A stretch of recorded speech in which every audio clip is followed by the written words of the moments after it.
Okay, good morning, everyone. In today's session, I've planned to teach a little bit, unless there is no one to present, but we are fortunate that have two groups that they want to present. Actually, they are present sooner. You can learn from them, but probably for the people who have advantage of checking the other people's work, I would be tougher because you have like 4 or 5 days to see my comments on their projects, and you can have improvement, but they don't. So to be fair, they should have a little bit of advantages. But when I have so many meetings with you guys about your project, and I think almost all the groups has a really good project. I assume this semester the grades would be much better, and you deserve that. You learn a lot, and let me just be honest with you. I know that this course materials in several good schools, and your learning is among the best, I assume, because I know how they teach. Usually in business school for this kind of classes, they mostly have some slides, some concepts, and they just memorize some basics, but you have some hands-on experiences. You can jump into a company or start the research in the PhD level. You have enough knowledge for that. It depends on where you go. They might have a professional or paid account for Databricks, so it would be much easier.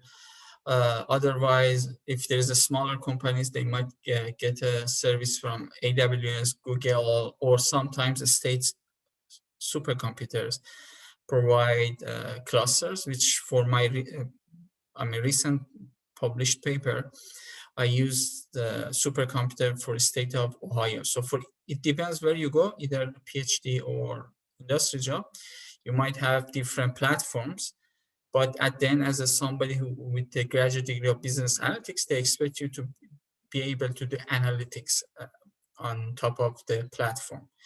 So you might have a software computer who help you to organize and maintain the platform, but you need to get insights from the data. So if it's a small data, you can use local system, use Python, or if it's a very large data set, you need to have different technologies like Hadoop and Spark that we had a lot of experience this semester. So knowledge-wise, I'm very glad that you have really good knowledge in comparison with so many other schools that I'm aware of, the students' education. And also, I know you had some difficulties during COVID time. So university gave us some instruction to not give you so many homework. So it's reason you might remember last year you had a course with me. We had like every week you have at least one homework and at least one quiz. You had final exams and like so many other things. So this semester we had a policy to reduce the workload. So it's the reason you haven't had that much of assignments, and you had, I think, enough assignment, like 10, 11 assignments, and you probably have one more, but the amount of effort was much less than normal semester. I hope your learning, I'm very satisfied with your learning actually, based on what the feedback I get from your projects and also in comparison with the other schools. I believe this course should be divided in two courses, maybe one mostly something like SQL that you work with the Hadoop core, and the second one maybe advanced machine learning over big data platform like Hadoop. So if it's such a case, maybe you can have more time to work on the AWS, Google Cloud, or local system. By the way, so today we have presentations. I also prepared some high-level materials to work with, how to work with the Hadoop, how to transfer your files into Hadoop and use it later. Since we have presentations, I would make that asynchronous video and post it later. Anyway, without further ado, I should say congratulations. I think your learning this material is among the best in nation, even international wise. And let's start looking at the project presentation. First, I mean, we start with geochain, and G is second. Gia is second. If there's other students, we just add them in the line. Okay, geochain, you have. I'm sorry, Professor. I thought maybe I'm the next class. Okay, After you can the present next now class. if you want. It depends. You can. So if there is any other people from this class join, they have a priority. Otherwise, you can use the line, and after geochain, you can present. Uh, lady first. Jimmy can be first person to present. I mean, I'm in next class, and my group member haven't wake up, so. Okay. Okay, no worries. Jiacheng, you are the bravest student. So please go ahead. You have whole of the class as your time. Let's see how much you want to present. If you have enough time, I do the teaching now. And anyway, it would be like asynchronous because even the other students are not online. So I think there is no big differences if I use this class time or upload it later. But I mean, you have enough time to present. So for other students, I give them like 5 or 10 minutes as a cap.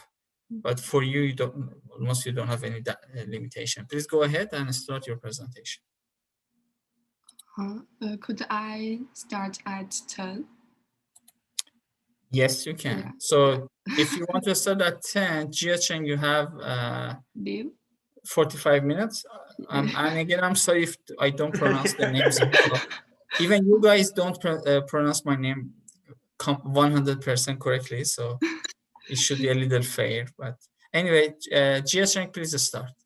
Okay. Could I share my screen?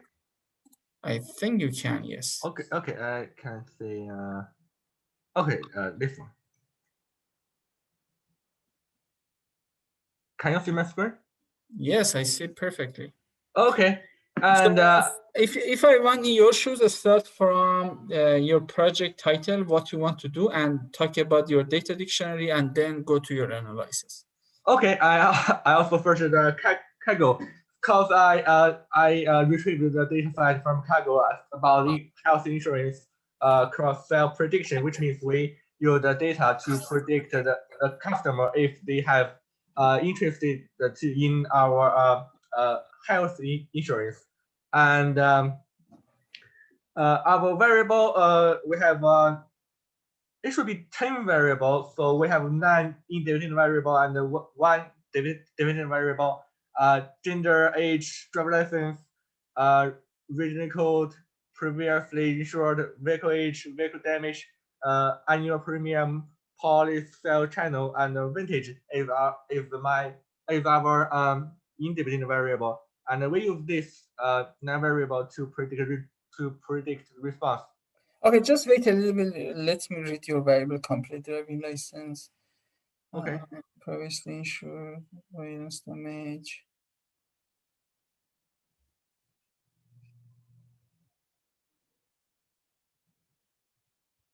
Okay, go ahead.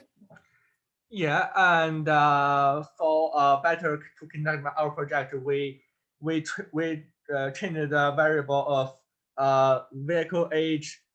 Cause we have 3 categories of vehicle age, which is less 1 year and between 1 to 2 years, and more than 2 years.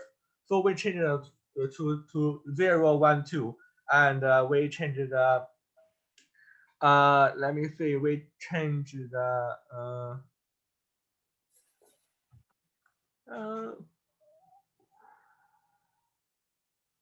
Okay, we just changed this line, I think, and after that, we conduct our data breaks. So first, I install this algorithm because I found every time I install it, the system will refresh everything, so I can continue my work. So I just put it in the beginning, and we import data.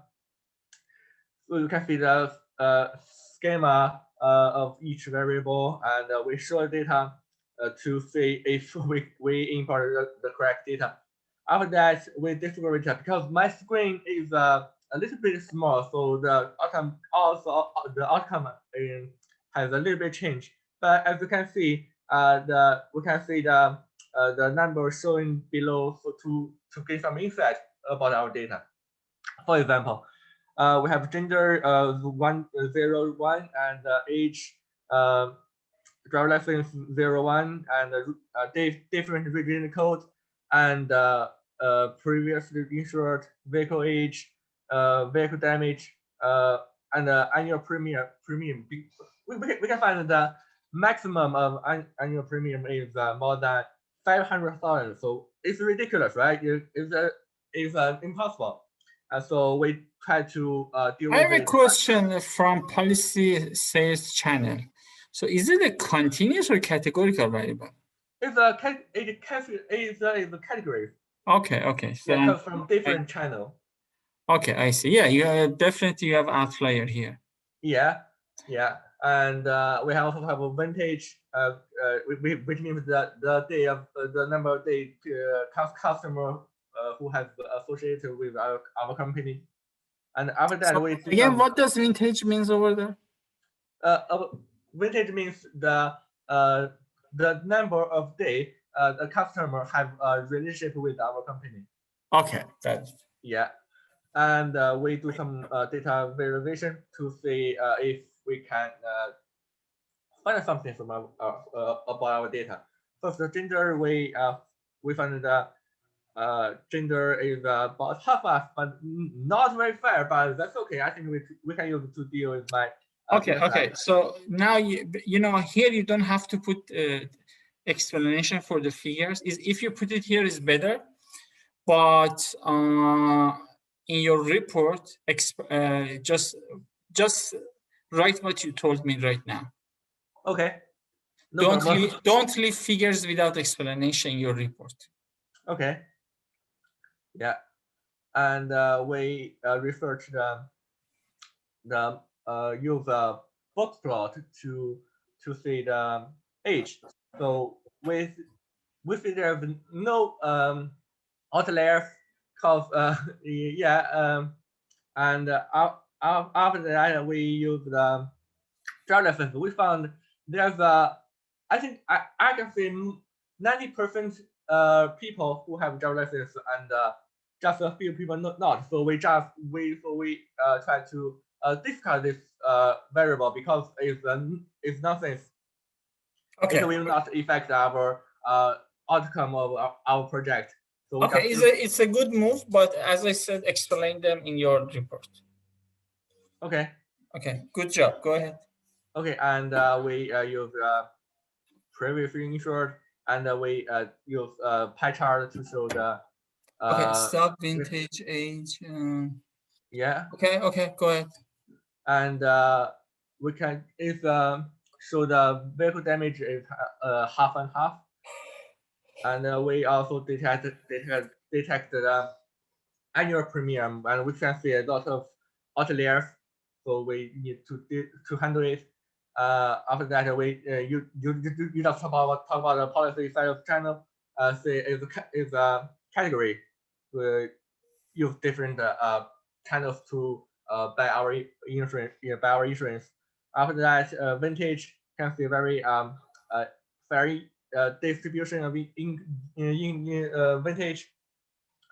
After that, we can find the response of our dependent variable, which is very imbalanced. So in first, we try to use the data from data side to predict our prediction, but we can always find the AUC is always equal to 0.5, which indicates that the variable is very imbalanced. So we will deal with that by using smart to to select the same number of 1 and 0. Okay, I got your point, But you already talked about two categorical variables. One of them was region, and the one channel. So later show me what you did with channel variable and also region variable. Okay. Okay, Oh, what's that? Sorry, What's pie the chart? channel variable is just the value, I think. No. Channel is a continuous variable. It's not a continuous variable. It's a categorical variable. Also, region is a categorical variable. So you can either do one-hot encoding or label encoding, or just compare them with each other.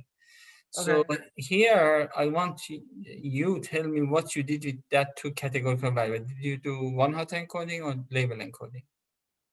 I think I didn't use both, but I just use it directly. Okay, so if you use directly, means you treat them as a continuous variable. I don't say it's wrong, but you can try one-hot encoding. See Yeah, which it's one true. is better. Yeah, because it's just that two variable include 1, 2, 3, 4, 5, 6, 6. Okay. So if you want to deal with them as a categorical variable, so your channel is 160 categories. Go up. This one, right? Okay, stop here. So instead of having 180 categories, you can just do 2 or 3 categories. For example, you can say the category 1 is everything from 0 to 50. Okay. Category 2, maybe 50 to 100. Category 3, 100 to 150, or 140, whatever. And the fourth category, more than 140. So as you see, now you can divide it in 4 categories. Also, your region is, I assume there are states. Region, let me see. Region.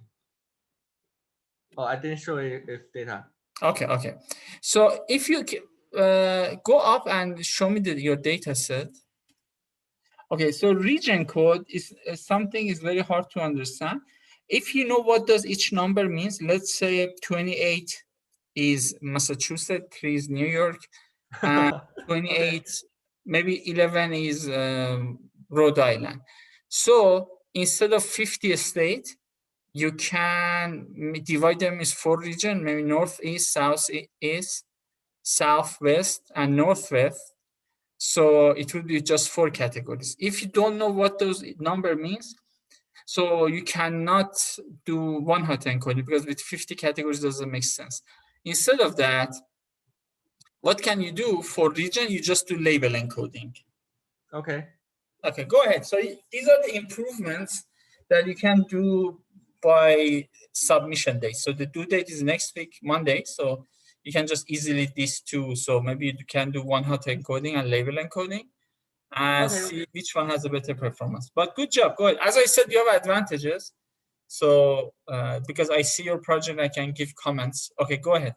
Okay, and we try to detect the missing value, and we found that this data is very clean, so there's no missing value. Okay. Good. Yeah, sorry about that. So no, lucky is good. So if there's no missing value, it's a good thing. No, it's not a bad. Okay. After that, we detect our outliers, and we use the interquartile range to find the outliers. I found the lower bound and the upper bound, and we just detect outliers by using the method utiltas, and we use age out, annual premium out, and vintage out, and I can see there's not many outliers, but it has, I think. Okay, I can't show this. That's fine. Yeah. So we just clean our data by remove outliers. After that, we can see we describe data. So you remember that our in the beginning, the annual premium, the maximum is more than 500,000, but now maximum is just more than 60. So yeah, now it makes a lot more sense. So if deal with the outlier issue. After that, we use the embedding over sampling impulse smart to deal imbalanced data, and first we transfer data to Panda, and we will transfer it back. So it's easy to be deal with. We define the XY, and we try to train type split our data to different categories. I mean, we try to find the data set with the equal number of 0 and 1.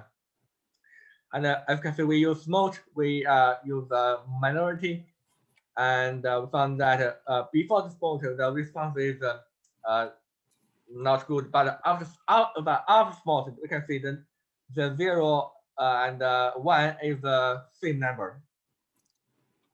So which you can show so here you can compare the performance, and also if you later you do encoding, maybe you can compare the performance too. So just go ahead. Okay, and we use data frame to define 2 data frame, and can describe the data after spot, and we can see the mean of a class is 0.5, which means that we have half 1 and half 0. So after that, we conduct our modeling, and we first define the assembler to use the every variables to as our features to predict the outcome. After that, we import a logistic regression, and just try to random split data, and try to train and test the data set. After that, we try to evaluating our outcome. After that, we found we try to use this model to predict a little bit, and we found the AUC of this model is 0.77, and for test, and also 0.77 for. Okay, it's really good. Yeah. Okay, it's not bad. And at least you don't have overfitting, so that's good. Yeah. And so let me just give you a small comment here. Okay. So you guys might remember in Python class, analytics programming, we talk about cross-validation. But you can do similar here, but usually I don't recommend if you have a very large data set. Cross-validation is not necessary. Okay, go ahead. Okay, I see. And the accuracy is about 0.99. So you are showing me true accuracy. Which one is for which? Which one is the smart? Which one is for smart? Which one is without the smart? No, it's a smart. It's all is smart. So okay, so logistic regression. So you are reporting AUC. Oh, okay, AUC accuracy. Go ahead. Sorry. Okay, yeah, because we don't use, if we don't use smart, the AUC will be 0.5. Yeah, I know, but include in your reports. So I just want to see you try to improve it.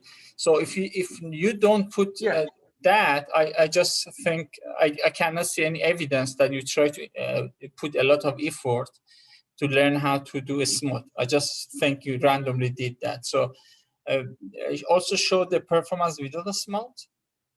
Oh yeah, so, we have 2. I know we have 3 improvements about our project. It was in below. Yeah, that's really good. But show that evidence later. So when you report it, include that evidence. So I can just say, if you might remember, we talk about some data mining or machine learning standards. So in those standards, there is a cycle. So you do prediction. If you are not happy, you go back, change some parameters, then do through a cycle, you try to improve your performance. Okay, good job. Okay, go ahead. And we also conduct the graph to our AUC and IUC curve, which is 0.83. After that, we use random forest classifier. So you said that we can use different algorithm to show the improvement, right? We Yes. use a random forest and just like the same procedure, we get the AUC of test is 0.8, which is a little bit improved than the last one. Okay, And cool. we also have a train AUC is about 0.8, and the accuracy for train and test. Okay, nice. Yeah, which indicates that we have improvement about our model performance. And after that, we show the graph random forest. The AUC and RUC curve is 0.88. Is So very high. RUC curve. So my question is okay, go ahead, no worries. So Okay. why my question is why RUC curve here is 0.88, but area under the curve is 80 something? I have no idea, but just okay, I mean, I recommend just see if there is any issue or not, but because I think they should be same. Might be some random seed issue, but no, random seed shouldn't be that much big. So you have 8% differences. Just try to see why they're different and explain it. Okay. Yeah, go ahead. Okay, and we also use different tree classifier, and we use the same data and a similar procedure, and see the outcome is a little bit higher than the random forest, but Okay. yeah, but it's about same. So IUC curve is 0.84, which is a little bit less than the random forest. And we also use the NaviBS to. So still, I'm kind of here. Look at the figure. You say ROC curve within parentheses area is equal 0.84. In the upper cells, you also reported area under the curve. So these two should be same, but for you it's different. Yeah, I don't know why I can't. I mean, no worries. Just check the code, see if there is you use something, some small mistake here and there. But no worries. It's so far a really good project. Okay, thank you. And after that, we use NaviBS, but we found that NaviBS have very bad performance because that we believe our data set is too large, so the NaviBS is not good at handling this data set. So we just try to discard this algorithm. Yeah, so we can see the area is very low, is 0.65. After that, we try to improve our model performance. First, we try to use different the size of test data set and train data set. Remember that we use 0.7 and 0.3 in the previous. Yeah, we changed 0.8, 0.2. And you can see the accuracy. There's can see there's no improvement because I don't know why. So no, I mean actually, when your data is too large, I don't think there should be any big improvement. Yeah, I think it's too large because we use this method is not necessary. Yeah, I mean, you don't have to change the tested and data because especially in the large data set, you should get enough information, but by 70%. So adding 80%, I don't, especially if it is a large data set, I personally don't expect very improvement. So anyway, go ahead. Okay, just let no improvement. And we second implement is we use the feature selection and we try to find the importance of each figure. and we try to let me see, find show the score of each variable. After that, we try Okay, to okay, find stop here. Here Okay. you're talking about the feature importance. Yeah. In your report, don't leave it. So, for example, based on the importance, you should explain which variables are important. For example, as you see, previously insured is very important, vehicle damage, age. So maybe if you are a company and you want to have a marketing strategy or any business strategy, based on the variable importance, you can understand which factors should focus. I don't want to give answer for your project. For your project, just look at the important variables and just provide some business insight out of it. Okay. Again, don't just leave figures and tables alone in your report. Any figures that and tables that you leave, there should be some explanation. Okay. Okay, go ahead. Problem. Yeah. Okay, we found the feature score is more than 0.05. Would be important variable we will use. So we still have 4, which include previous insured vehicle damage, age, and policy self-channel. Okay.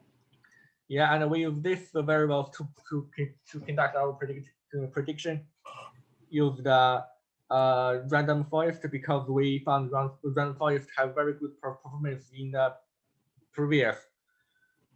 So we want to do further improvements.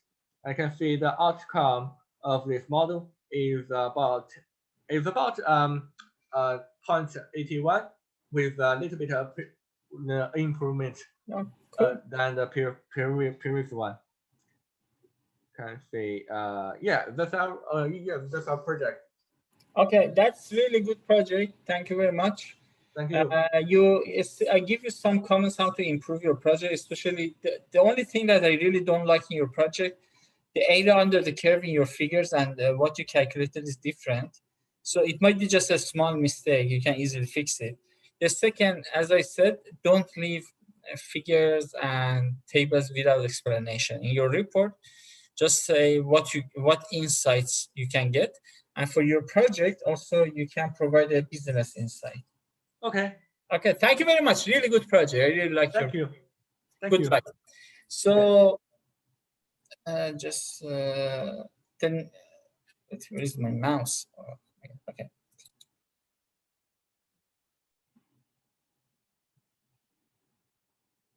Okay, so it was just GeoChain wants to present today. I think I don't have enough time to give a lecture because I also have an extra lecture for today. I make it as an asynchronous video, maybe tonight. Again, thank you very much. I'm very happy with your learning, especially in comparison with many schools. Your education is much better than almost most of the schools in the United States. The level that you know about Hadoop, Spark, and those ecosystems is very deep, and you can do hands-on experiences. So I'm pretty sure you can start a job later. Especially also, I had some good comments from your friends saying that you were very happy with the guest speakers. I may invite more people for the next week because many of you were happy. And let's see. I don't promise. If I cannot invite the speakers for the next week, still I give a lecture. You guys can present the next week too. Anyway, thank you very much and have a good rest of the day. Okay, bye for now.